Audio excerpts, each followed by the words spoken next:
Hello students. So today we will be starting with a new chapter, the new chapter of political science of class 11. Constitution, why and how. This is the first chapter of political science and we will be understanding about the overview of the constitution and how constitution is important for our country. We will be understanding with the basics of the constitution and how constitution is considered to be the decision maker.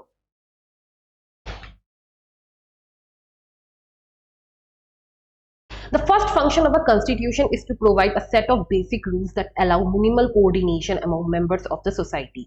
Now, what do you mean by the constitution and what is the first function? The first function of a constitution is to provide basic rules. The basic rules are being provided to the people so that the people can be coordinated together and can be organized in a particular country.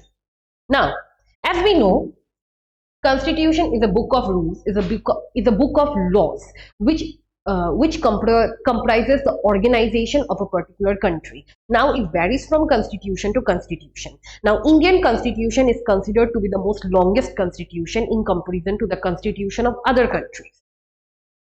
As for instance, a constitution is a body of the fundamental principles. Now, constitution is considered to be the body of the fundamental principle according to which a state is constituted or governed. It specifies the basic allocation of powers in a particular country.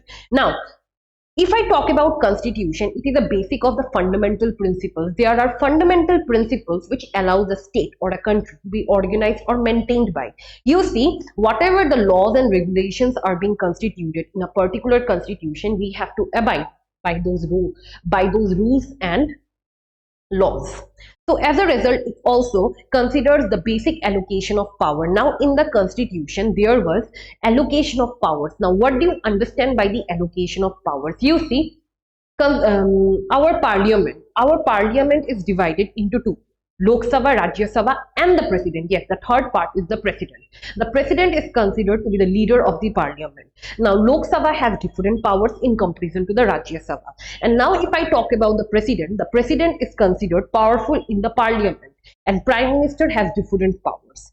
So, as a result, if I talk about the democracy, India is considered to be the largest democracy. Here, the people are considered to be the representatives. We have our own power.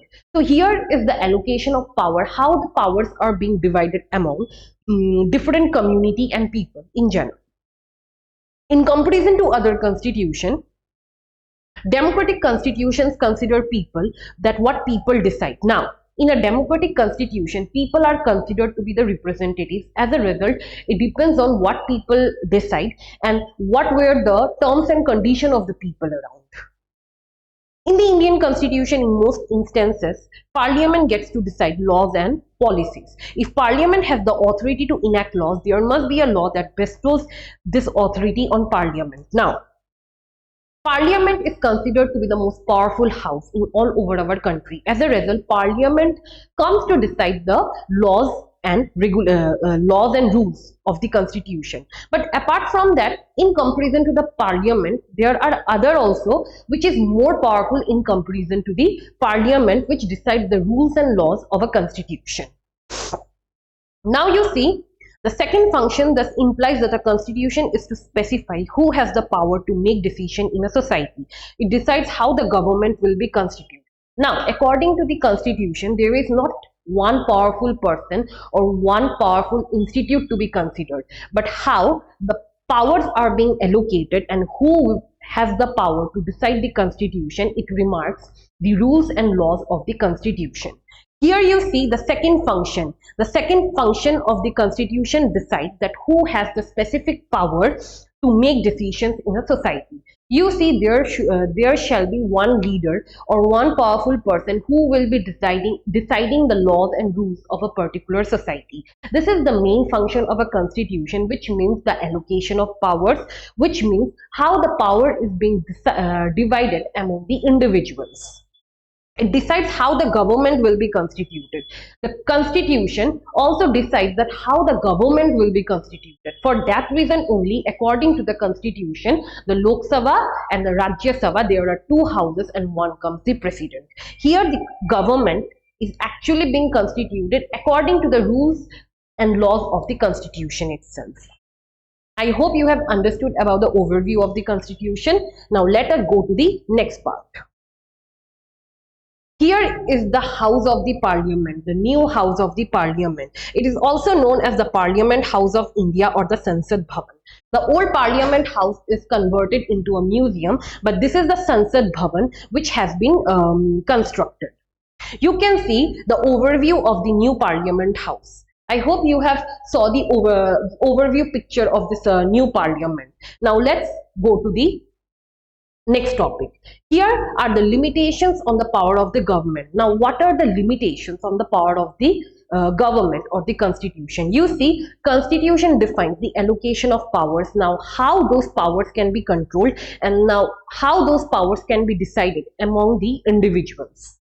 You see, the third function of a constitution is to set limits on what a government can impose on its citizen. Now, what is the third function of the constitution? The third function of the constitution is to give limits to a government or the representatives of the people, that how the people will be using their power, and there should be certain limitations on the using of those powers.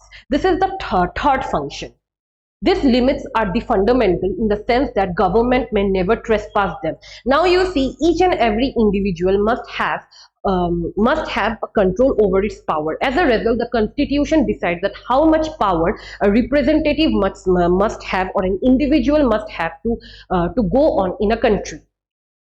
Now you see, the constitution limits the power of a government in many ways. Now, how the constitution limits the power? You see, the most common way is to limit power through specifying certain fundamental rights that all of us possess as citizens, and which no government can never to violate. Now, if I talk about the control of powers, how the powers are being controlled with the help of the fundamental rights and the fundamental duties. There are also directive principles of state policy. Now you see, the fundamental rights and the fundamental duties actually limits an individual to a certain extent so that they can abide by the fundamental laws and the fundamental rights. And also comes the directive principles of state policy, which actually measures the laws of a particular country. As one of the fundamental rights is Article 21. Is Article 21 right to life, that each and every individual has the right to life. And again come the Article 21A, which considers the right to education, which means children from age 6 to 14 years have the right to education. So these are all the fundamental duties which are being comprised in a particular constitution. The exact content and interpretation of this rights varies from constitution to constitution. Now, if I talk about the interpretation of rights, it varies from constitution to constitution. In our country, the interpretation of rights is completely different in comparison to the other countries or the constitution of the other countries. You see, our constitution is very much strict, or you can say it is one of the most lengthiest in comparison to the other constitution. On the other hand, the rights can be limited during times of national emergency, and the constitution specifies the circumstances under which these rights can be withdrawn. Now you see, if I talk about the rights, those rights are being controlled during the national emergency, or are being restricted during the national emergency.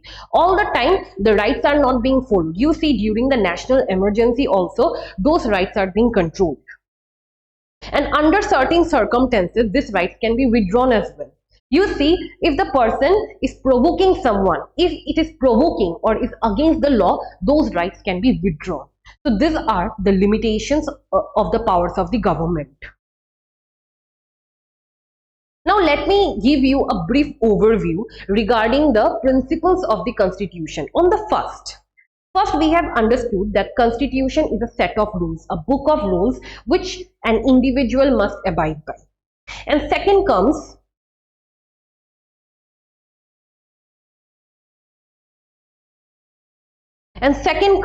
it implies that the constitution has the power to make decisions in a society, which means the constitution actually chooses an individual which can decide a power in a particular society.